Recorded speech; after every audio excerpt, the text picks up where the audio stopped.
Asalaamu calaykum asxaabta sharafta leh kusoo dhawaada barnaamijkeeni. Maanta waxaan soo duubay Muqdishadii hore. Guryahan waa ujeedaan waa guryihii hore oo xilli hore la dhisay. Dhismayaashii ugu horreeyay inay ka mid yihiin laga yaabaa. Saaxiibayaal marka maanta waxaa idin soo duubay dhinaca Xamarweyne wadadan dekedda. Marka saaxiibayaal wadada dekedda muuqaalkeeda waxaan u diyaariyay si kale aad gooni u diyaariyay. Waxaan rabaa wadada dekedda kaliya inaan kusoo qoro. Marka laakiin waxaan rabaa maanta inaan muuqaalkan ku aragtaan ilaa Ceelgaabta inaan ku aragtaan. Marka asxaabta muuqaalkan waxaa ku arki doontaan SYL Ceelgaabta Luuqii Shabeelle. Asxaabta marka muuqaalo kalena waxaan kasoo diyaariyay Shangaani ayadana Hargada Shangaani iyo muuqaal kale oo asana aan ka sameeyay meeshaan wadada dekedda. Marka saaxiibayaal waxaas oo dhan waa idin soo wada dhigi doonaa insha Allah. Labada habeen soo socota ayaan soo dhigi doonaa insha Allah labadaas muuqaal oo diyaariyay. Marka saaxiibayaal hadda waa ujeedaan wadadan waa wadada Ceelgaabta tagaysay Xamarweyne dhinacan kasoo galisay dhinaca marka soo mareysay. Marka saaxiibayaal marka waa ujeedin waa meelihii ugu horreeyay ka mid ah fahanteen. Waxa waaye xilliyadii hore xamartii hore waa fahanteen. Meeshaan in Xamarweyne ka tirsantaa u maleynaa kulli ani macnaha saas u maleynaa laakiin kulli Ceelgaabta iskuiska Ceelgaabta wixii inta ka xiga dhinacan soo wixii ka xiga Xamarweyne waaye. Marka saaxiibayaal wadadan si u socoto arki doontaan ilaa meesha ay tagto. Ujeedin dhismayaashan waa dhismayaashii hore dhismayaashii dhexe waaye oo hadda macnaha dhismo hore aad u fogmaan.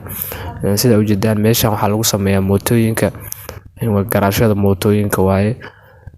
Marka saaxiibayaal waatan hadda garaashada meeshaan mootooyin badan ay ujeedaan marka saaxiibayaal ani horta dhibaatadii macnaha caqabado badan ay haystay oo macnaha waxbarashada waxaasna way jireen laakiin waxa hadda mobilkayga wax si fiican u duubay. Marka hadda kadib insha Allah saaxiibayaal waxaan qorsheystay in channelkan aan soo geliyo waxyaabaha maartay Muqdisho iyo bilicdeeda ku saabsan. Waxyaabaha kale in channel kale sameysto channel kale aan aad sameeyaan rabaa oo macnaha barnaamijyada kale aan ku soo gashado. Laakiin channelkan waxaan rabaa bilicda dadka wadanka maqan ugu faa'iideeyo inay wadankooda arkaan. Saasaan rabaa asxaabta hadda kadib insha Allah muuqaaladan kaliya soo gelin doonaa. Muuqaalo yar aan ku soo daro waa laga yaabaa laakiin intaan channelkaas kala sameysanayo asxaabta channel kale cusub inaan sameystaa rabaa oo aan ku soo gudbiyo barnaamijyada kale macnaha aan jecelahay. Saaxiibayaal marka hadda waxaa imaanay sida ujeedaan iskuiska imaanay iskuiska waa iskuiska waxyar u dhiman iskuiska iskoolka markii la dhaafo ku yaala iskuiska. Saaxiibayaal ujeedin dhismayaashii hore xasuus haddii idin gasho meelahan idinka iga yaqaanaba asxaabta commentiyada ku soo qora meesha ka garataan meelahan dadkii hadda inta deganaan jirtay hadda degan tahay iyo haddii aad mar hore inta degtay ka guurtay. Hadda waxaa imaanay beerta nabadda iskuiska Xamarweyne waa meesha iskuiska Xamarweyne Afridoodka waaye dhinacan la soo aaday Xamarweyne waaye laakiin hadda toos aan rabaa inaan muuqaalka u baxno. Muuqaalka waxaan tagaynaa SYL xataa madaxtooyada waa meelaha macnaha magaalada waxa waaye bartamihi waa fahanteen. Hadda ujeedaan meesha biyeelada laga raaci jiray hadda waa laga raacaa. Ujeedaan meeshaan waa meesha ku taala beerta nabadda kulli aad beerta nabadda waqti dhow la furay 2014 meelahaas laga furay marka hore ma ahaan jirin. Marka saaxiibayaal hadda waa ujeedaan darbigan waxa waaye darbiga oo beerta nabadda waaye. Marka oo dheer yahay darbi dheer waaye ujeedin magaalada iska degan tahay magaalada macnaha bilicdeeda way soo koraysaa. Isbedel weyn waa la rajeynaa inuu macnaha magaalada ka dhaco insha Allah.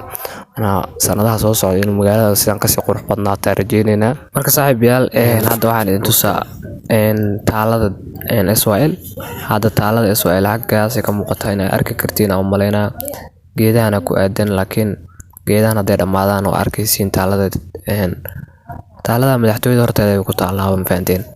Marka saaxiibayaal ujeedin halkaas ka muuqata taalada SYL maana dhalinyaradii oo kacaanka Soomaaliya ahaan jirtay sida aan taariikhda ku maqalnay oo ujeedaan taaladooda taasa meeshaas ka muuqata in arki kartiin aan maleynaa. Marka saaxiibayaal luuqa Shabeelle luuqaanasna marka luuqan ilaa hooyooyinka aan idin geynaa muuqaalkan ilaa hooyooyinka saaxiibayaal luuqan ujeedin wadadan yarta. Marka saaxiibayaal ilaa hooyooyinka markii muuqaalka hooyooyinka gaaraan joojina insha Allah. Sida ujeedaan Old Muqdisho waaye ma ujeedin guryahan iyo waxyaabo hore waaye xataa marka wadadan ujeedin saaxiib wada qurux badan inay tahay. Marka waxaan ka rabaa asxaabta mobilka muuqaalada duubayo tayadooda macquul ma tahay, wax dad la hor imaan kara ma tahay oo dad la soo bardhigi karo. mobilka aad iyo aad uga fudud yahay markii kamirada markii la dhaho. mobilka macnaha marka wax duubanaysid waa iska fududaa, wax cid macnaha kugu baalkeenis malaan. laakiin marka kamera ku duubaysid waxa waaye waa mashruucyo kale ay galay ma fahanteen. marka saaxiibayaal hadda waxaa imaanay guriga hooyooyinka meeshan ku yaala. guriga hooyooyinka asxaabta oo jeedin haddii xasuus hore waxyaabo kale aad ku gali kartaan waa kaasa mujeedin guriga hooyooyinka inta waaye. marka saaxiibayaal aad iyo aad ugu mahadsantiin daawashada muuqaalkan, sida ula socoteen intaas ula soo socoteen. muuqaalada soo xigana waxaa kasoo dhigi doonaa muuqaalka xiga wadada dekada inaan muuqaalka soo duubaa rabaa. muuqaalka maba inaan kasoo duubo maahan, already waa duubay, laakiin muuqaalkeeda waxaan rabaa inaan soo edit gareeyo asagana macnaha muuqaalka xiga wadada dekada aan soo gelinaa gooni kaligeed ayadoo wadada dekada isku xiran. muuqaalada kalena waxaan rabaa asxaabta inaan kaga soo duubo dadka qaar meel iga soo codsadeen, asxaab badan waxaa jirta meel ay soo duub dhacay muuqaaladii hore commentiga kasoo bixinayaan muuqaalada hadda. marka saaxiibayaal mar walba waxaan arkaa commentiga badan oo taageerayaashiina saaxiibayaal aad ugu mahadsantihiin. marka insha Allah marka saaxiibayaal aad ugu mahadsantihiin daawashadiina. waa saaxiibkiina keedan dhahay tan iyo kulan dambe. mac salaama.